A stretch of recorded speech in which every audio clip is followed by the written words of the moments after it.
Cześć kochani and welcome to my kitchen.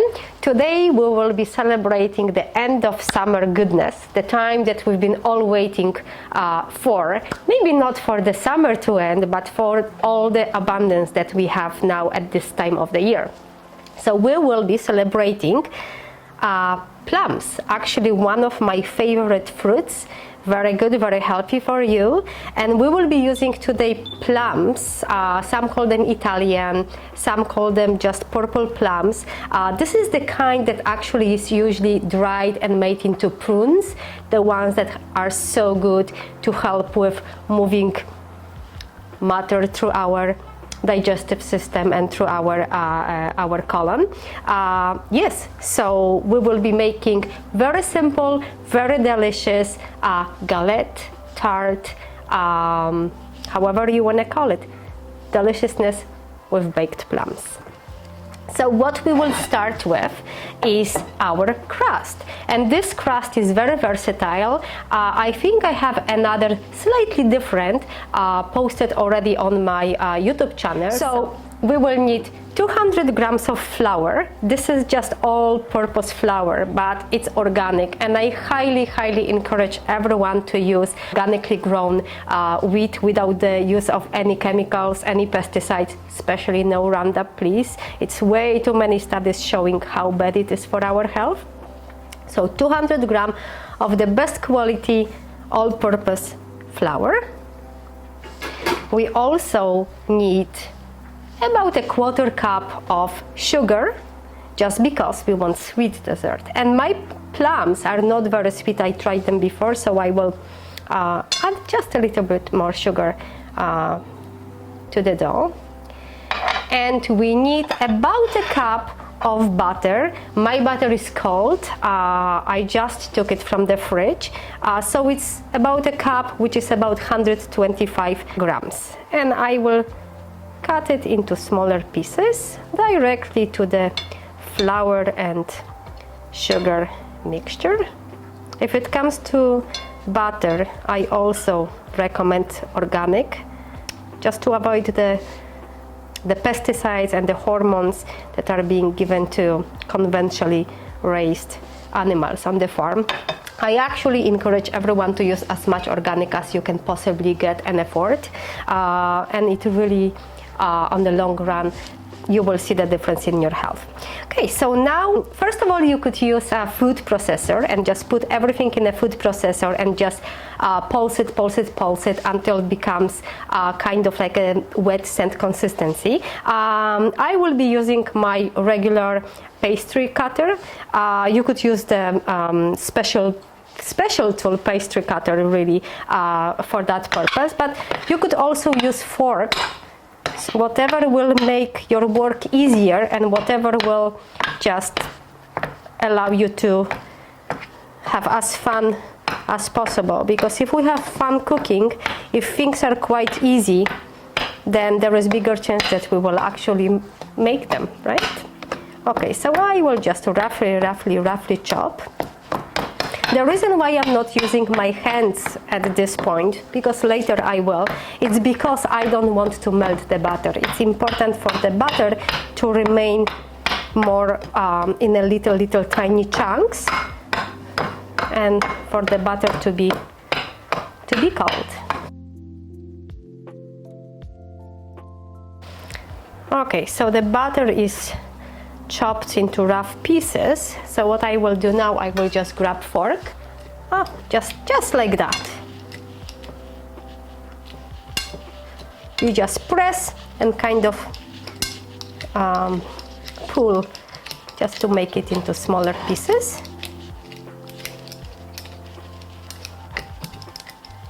And again, food processor would be great. I just didn't feel like pulling mine out of the cabinet, but food processor is amazing for this kind of work, because this entire crust really comes together in a matter of 5 seconds.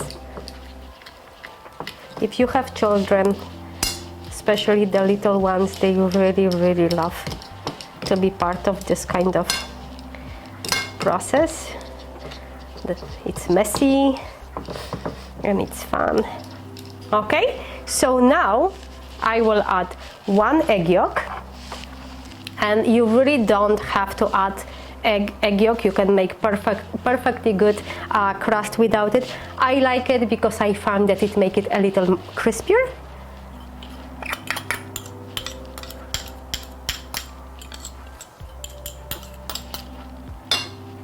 And I like to just clean it so there is no waste. There you go. Okay, and now I'm going to work the egg yolk in with my fork. And hopefully you can start seeing how this is turning into kind of wet sand chunks consistency. Okay, so now I will use my hand and I'm just rubbing the dough in between my fingers. And at this point, as you can see, we have like a little chunks. That would be awesome itself. Just a few days ago, I made delicious dessert. Actually, my daughter made it. So she just took the same plums and she put them on the bottom of like ceramic ramekins. And then she just sprinkled this crumble over it and baked in the oven for about 20 minutes, and we had the most delicious dessert. So you see how versatile it is. So if you don't want to make it into crust and make it into tart, and you just want to quickly have some dessert because you have unexpected guest coming, this is definitely something that will save you.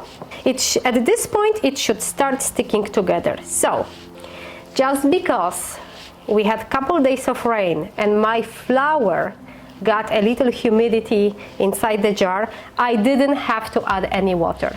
But if your flour is very dry, then you may need to add a little water just in order to get this kind of Play-Doh kind of consistency of your crust. However, please do not put the entire amount of water, which is about, let's say, quarter cup. It could sometimes take up to quarter cup. Just add it by teaspoon at time and just keep working in, because we don't want the dough to be too soft. And the water should also be as cold as possible. Ice water would be the best because we want to keep it cold because of the cold butter. The dough is absolutely perfect. I'm going to form it into a disc, not a ball. I prefer it. Of course you can make it into ball, but I prefer discs because it's so much easier to roll later. And all I need now is a little bit of parchment paper. We're going to wrap the disc.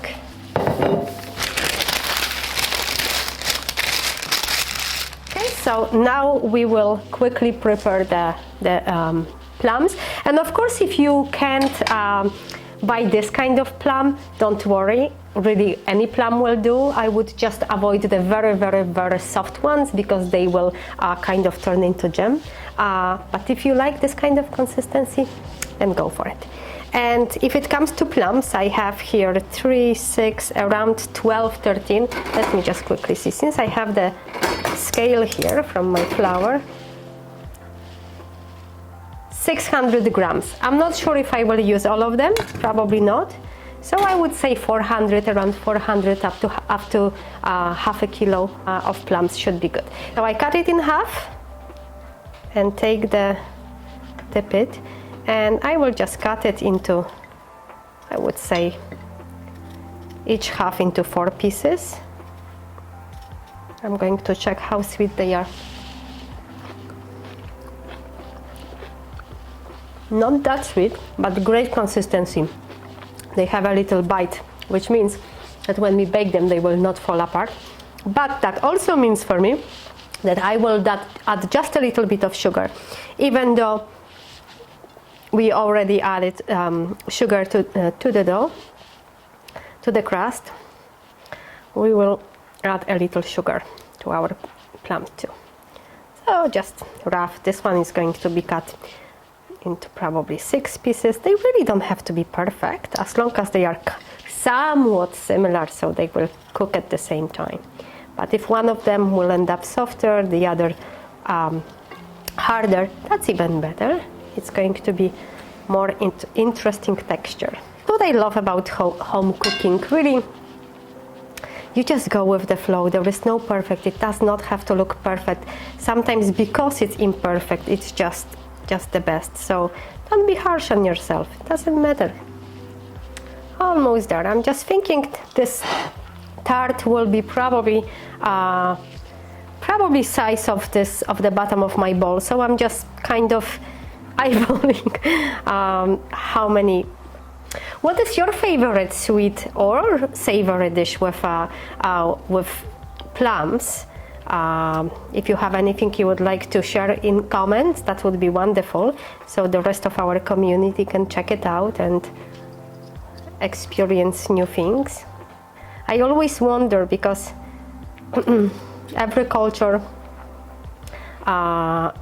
uses ingredients in slightly different way, and I always like to hear, and you know, I heard some people using plums in the curry dishes, which I can see with the beautiful garlic and the ginger, turmeric. So I said at the beginning that we had 600 grams, and I think I will use the 600 grams then, just to make it easy. Let's say 1 pound, like half a kilo, to be safe. Okay, yes, I have four plums left, and I'm leaving them just because we also like to eat them raw, and I don't have any more, so that's for my family. Okay, so at this point our plums are almost ready. All we will have to do, just sprinkle them with a little bit of sugar. And if your plums are very juicy, you can add about a tablespoon of either cornstarch or the regular all-purpose flour. Toss it, so the juice will be absorbed, and while you bake the tart, it will just not become too watery and falling apart. It will just have more like thicker consistency. I may add a little bit of flour and sugar, but that's going to happen right before putting this into oven, not yet. Okay, so now we are ready to assemble our rustic galette, rustic tart. The dough stayed in the refrigerator for about 40 minutes. I checked it after half an hour and it was still a little too soft, so I decided to keep it for a little bit longer. So since we wrapped our disc in the parchment paper, now we are going to use the same piece of parchment paper to roll our crust, and later we will bake on it as well. So I have a very heavy marble rolling pin, and I really like it, especially when I work with this kind of dough with a large amount of fat, especially butter, where it's important for me to keep it cold. I like to put the rolling pin also to the refrigerator while I'm chilling the dough. So now, just very quickly, we are going to roll it. I guess this dough would benefit from a few more minutes in refrigerator, but that's okay. We will work with what we have. And I'm just turning this around, and I'm rolling. As you can see, just turning around. Oops, little piece came off, but that's okay. So we can just attach it here, and I keep sliding this around. And I know that the fruit will release some liquid. For that reason, I like to keep the crust a little thicker. It's so much easier later to cut and place it on the plates, because it will not get super soggy and just falling apart from the juices. Oh, yeah, as I said, it would benefit. But if little tears happened, don't panic. Just put your hand over and pat it back so it can stay nicely together. Okay, so now we ended up with a circle that it's about roughly around 11 inches, which is close to 30 centimeters, I believe. And we will place our plums right in the middle, leaving about 2-inch margin around without any plums. But as I said before, just before we will place the plums on our crust, we will add a little sugar because those are not very sweet. And you see how handy we were using our parchment paper. So I'm adding 1 teaspoon of sugar, and I use organic cane sugar, maybe 1 teaspoon and a smidge. Well, we're going for dessert, so we're not going to lie that we don't use sugar, right? That's the whole purpose of having desserts. And about teaspoon of flour, just to absorb the juices later on. If you like, you could also sprinkle a little bit of good Ceylon cinnamon. You could add a pinch of cardamom. It's all up to you. I will leave it the way it is, just tossing it with sugar and with flour, because I really want to enjoy the flavor of plums. And now we can either just put them just like that, or you can try to make fancy designs. It's really, really up to you. I'm overlapping the plums a little bit because I want to use all of them. I don't want to have any leftovers since they are already tossed with flour and sugar. So at this point I don't need to have any leftovers because I will not have much use for them. Okay, so now you can either use your hands and just fold it just like that. Just overlap the part that we left without the plums on it. It's very hot today, and I feel like really the crust is starting to melt on me. So I'm going to use the same scraping tool as I used before for working the butter into the flour, and I'm going to help myself. Just do what you can. And again, if at this point the dough starts to break on you, just, pull little piece from here and stuck in a hole and just glue it together like you would work at school with plasticine, and just, there you go. The important part is really, it doesn't really matter how even or uneven it is here. Actually, as I said before, the more imperfect, I think it's more interesting and wonderful. The important part is to have all the edges sealed, so the juice will not come out when we bake it. But if it comes out, it's still good. Okay, so the tart is ready to go in the oven. I have leftover egg white because we used only egg yolk for our crust. If you decided to not use egg yolk, you can easily skip this part. I'm going to put it just to brush lightly, to give it a little more shine when it comes from the oven. You know what came to my mind actually right now, because when I was waiting for the dough to be nice and chilled, my daughter quickly was snacking on crepe with cream cheese. And actually I'm thinking it would be a great idea before putting the plums just to spread a little cream cheese. Next time, you see? Oh, I wish I got this idea just 5 minutes ago before I put the plums. That's okay. Next time. But if you have cream cheese and you would like to experiment with it, then go for it. And now, thanks to our parchment paper, we can very easily transport it on our baking dish into the oven for about half an hour. If you want more sugar, if you have thick turbinado sugar, you can sprinkle a little bit on top and it will add crunch because the sugar will not melt. You can also add a little bit of shaved almonds, but like this it's going to be perfect too. So off to the oven for about half an hour. So now the moment we've been waiting for. So after 30 minutes in the oven in 375 Fahrenheit, I decided to keep it for extra 10 minutes because I didn't like that the crust is not golden enough. And here is our beautiful tart. I allowed the tart to cool for about 30 minutes. I would say 10-15 minutes would be the minimum, just to allow everything to come together. You can serve it with nice vanilla ice cream, or just like that. There you go.